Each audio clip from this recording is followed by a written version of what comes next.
In our last session, we read the following letter. Dear Greg, I'm learning about real love, and I can see where being loving is a much happier way to live than being angry all the time. But I have a problem. My father. During my whole childhood, he was physically and emotionally abusive to me, and he continues to be emotionally abusive to this day. I can't begin to describe how many times he has hurt me over the years. I have had a terrible problem with self-esteem my entire life. How can I forgive all those injuries? I just don't see how I can begin to make a dent in all of them. There are too many to forgive. In the last two sessions, I said that your father was never really doing anything to you. He was just drowning. But I also acknowledged that his behavior convinced you that you were worthless. So, how can your understanding that he was just drowning change the way you see yourself? You came to believe that you were worthless through a long series of events where your father told you with his behavior that you were worthless, where you felt attacked and criticized and belittled over and over again.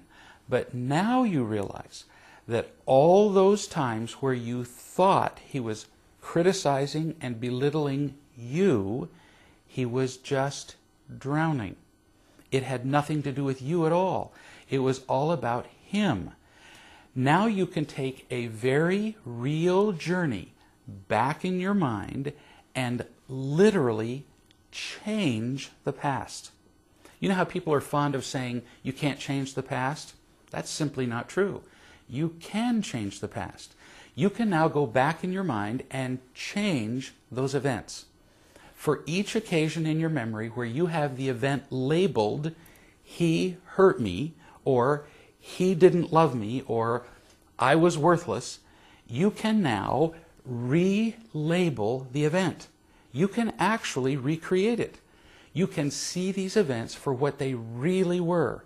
Instead of, I was worthless, you can see that the meaning is, he was empty and afraid, or he was lost and confused, or he needed someone to love him, and it certainly wasn't my job as a 6-year-old to do that.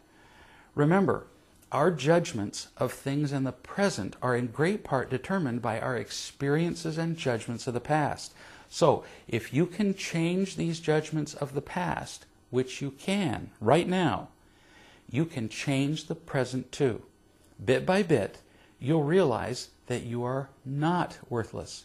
You never were. You won't feel as wounded all the time because the sting of past wounds will disappear as you see them differently. But I must emphasize that all this so far is an intellectual exercise, and rarely is that enough. Before the world can really change for us, in addition to seeing things differently, we have to actually feel loved.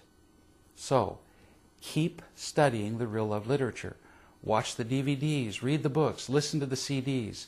Join or form a real love group so you'll find people who can love you unconditionally.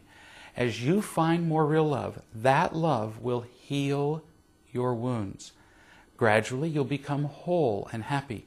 With sufficient real love, your wounds will just heal. And then it won't matter what happened to you in the past. Not at all. You'll be too happy to care. Why? Because it's always about real love.